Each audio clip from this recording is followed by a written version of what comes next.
अब हम experiment number 6 के फ़ेज़ 2 की तरफ चलते हैं। फ़ेज़ 2 में हम मैक्सवेल एलसी ब्रिज, जिसको हम मैक्सवेल वाइन ब्रिज के नाम से भी जानते हैं, को इम्प्लीमेंट करेंगे। फ़ेज़ 1 में हमने इसकी थ्योरी को डिटेल में डिस्कस किया था, जिसमें हमने इसकी इक्वेशंस को ड्राइव किया। उसके साथ साथ हमने इसका प्रोसीजर डिस्कस किया, कौन से पैरामीटर को हम एज ए इनपुट लेंगे, कौन से पैरामीटर को हम एज ए आउटपुट लेंगे, वो सारा कुछ हम फ़ेज़ 1 में डिस्कस कर चुके हैं। अब हम फ़ेज़ 2 में चलते हैं। फ़ेज़ 2 जो है ये इम्प्लीमेंटेशन फ़ेज़ है, जिसमें हम मैक्सवेल एलसी ब्रिज, या जिसको हम मैक्सवेल वाइन ब्रिज के नाम से भी जानते हैं, के सर्किट को इम्प्लीमेंट करेंगे, उसको रन करके उसके डिफरेंट आउटपुट पैरामीटर मेजर करेंगे या कैलकुलेट करेंगे। तो इसको इम्प्लीमेंट करने के लिए हम जो बाकी एक्सपेरिमेंट के लिए यूज़ करते आए हैं वही सॉफ्टवेयर यूज़ करेंगे, जो कि मल्टीसेम में। आइए मल्टीसेम को रन करते हैं। देखें, ये हमने मल्टीसेम में एक एलसी जो है वो ब्रिज बनाया हुआ है। इसकी कंस्ट्रक्शन, इसकी सर्किट को कंस्ट्रक्ट करने का जितनी भी वीडियो थी वो मैंने स्किप कर दिया ताकि ये वीडियो लेंथी ना हो। उसी तरह देखें जी, जो हम थ्योरी में डिस्कस करके आए थे, ये देखें जी, एलसी ब्रिज का ये फर्स्ट आर्म, ये इसका सेकंड आर्म, ये इसका थर्ड आर्म, ये इसका फोर आर्म। जिस तरह हम जानते हैं कि इसके 4 आर्म टोटल होते हैं, और इसके साथ एक नल डिटेक्टर होता है। यहाँ पे एक multimeter as a null detector use हो रहा है, जो कि यहाँ पे इसकी करंट या वो पोटेंशियल डिफरेंस को मेजर करने के लिए यूज़ होगा।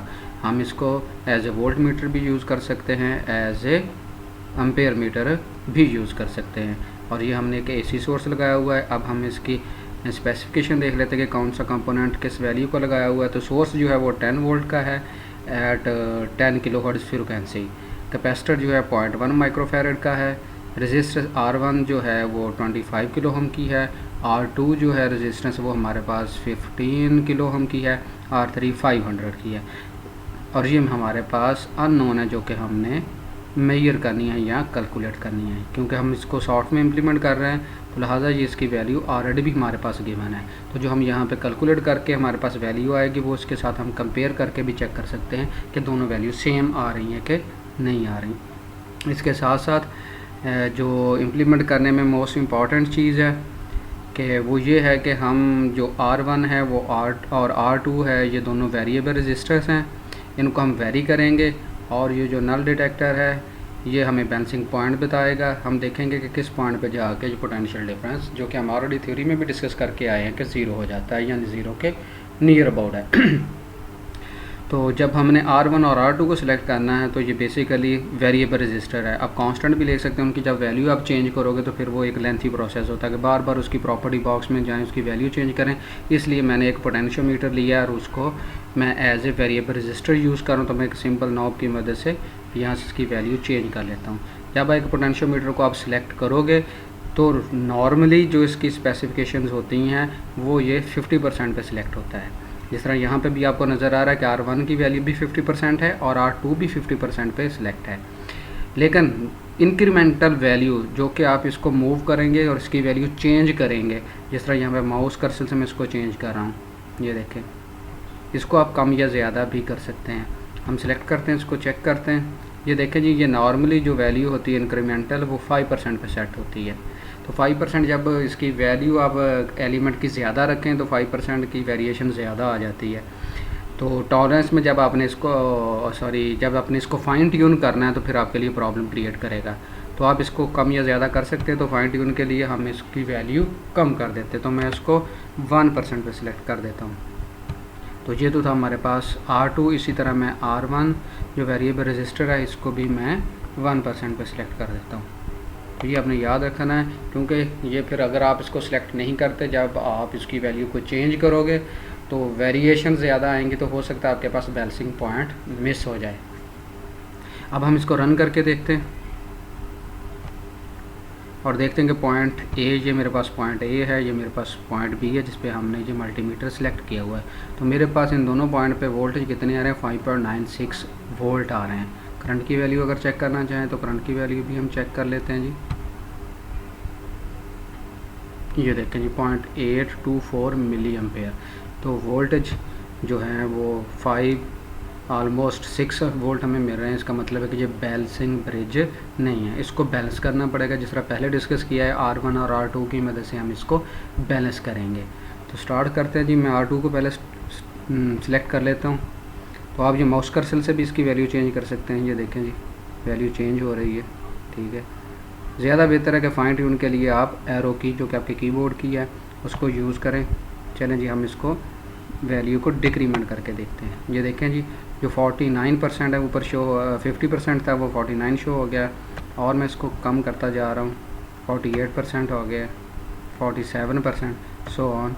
साथ साथ फोकस रखें मल्टीमीटर पे, तो उसके वोल्टेज कम या ज़्यादा हो रहे हैं। अगर ज़्यादा हो रहे हैं तो आप उसको रिवर्स डायरेक्शन में ले जाएं। ये देखें जी, मुझे रिक्वायर्ड रिज़ल्ट मिल रहा है, ये कम हो रहे हैं वोल्टेज। इसका मतलब ये कि जो बैलेंसिंग पॉइंट की तरफ जा रहा है। 35, 34, ये देखें जी 4.66 आ गया। 31, 29, 25 पे जाके चेक कर लेते हैं। ये 25% आ गया। ये एक्चुअल अमाउंट है, एक्चुअल वैल्यू है इस रजिस्टर की 15, और ये उसकी वो वैल्यू है परसेंटेज जो कि इंक्लूड हो रही है सर्किट में। तो 25% ऑफ 15 किलो हम जो है उस पर मुझे वैल्यू कितनी मिल रही है, 3.5 वोल्टेज कम हो रही है। और इसको कम करके देखते हैं जी, 20 पे लेके आ गए हैं जी, 2 पॉइंट और कम हो गए हैं, हम ठीक जा रहे हैं। 15, चलें 10 पे जाके इसको देख लेते हैं कि 10 पे इसके वोल्टेज कितने मिलते हैं। हाँ जी, ये मिली वोल्ट में आ रहे हैं। 9% पे हमने चेक किया है जी, 9% पे 864.777 मिली वोल्ट हमारे पास आ रहे हैं। और कम कर लेते हैं, 8% पे कितने हैं जी, 8% पे बढ़ गए हैं। लिहाजा मुझे वापस 9% में चला गया। अब 9% से इंक्रीज़ करता हूँ 10% पे, तो तब भी वोल्टेज ज़्यादा है। 8% से जब कम करते हैं, 9% से जब मैं कम करता हूँ 8% में जाता हूँ, तब भी वोल्टेज बढ़ जाते हैं। तो मेरे पास इस वेरिएबल रजिस्टर का बैलेंसिंग पॉइंट 9% हो गया।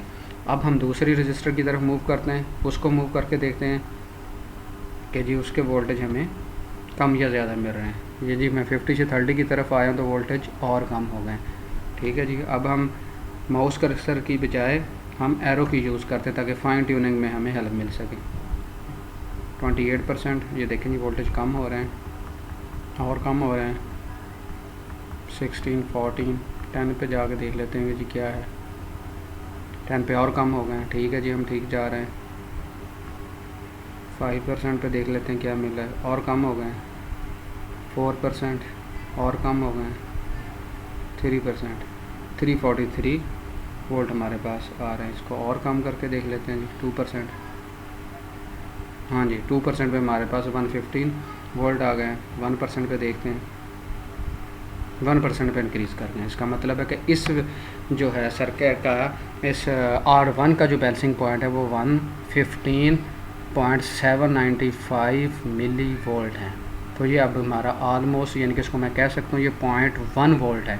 तो ये ऑलमोस्ट हमारे पास बैलेंस हो चुका है। हमने R1 को भी और R2 दोनों को वेरी करके इनका वो पॉइंट ढूंढ लिया जिस पे ये बैलेंस था।